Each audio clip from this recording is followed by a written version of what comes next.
من عاشقم و عاشق دیدار مدینه، خواهم ز خدا لحظه دیدار مدینه. من عاشقم و عاشق دیدار مدینه، خواهم ز خدا لحظه دیدار مدینه.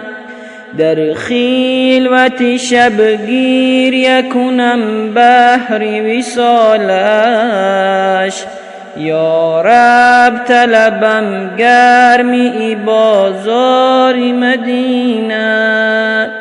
در خلوت شبگیر یکنم بهر وصالش، یا رب طلبم گرمی بازار مدینه.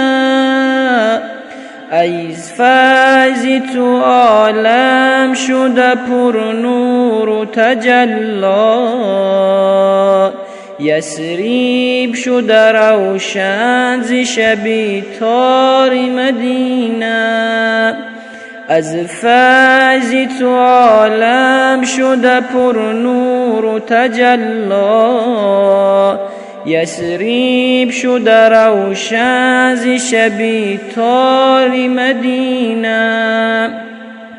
من عاشقم و عاشق دیدار مدینه، خواهم ز خدا لحظه دیدار مدینه.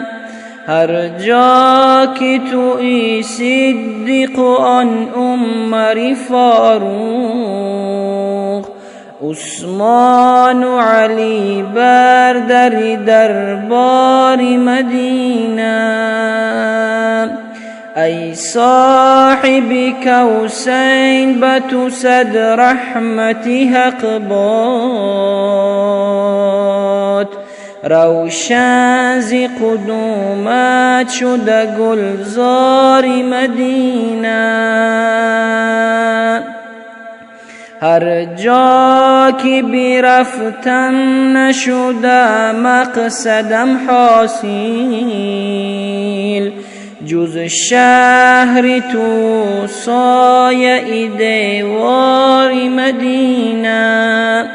من عاشقم و عاشق دیدار مدینه، خواهم ز خدا لحظه دیدار مدینه.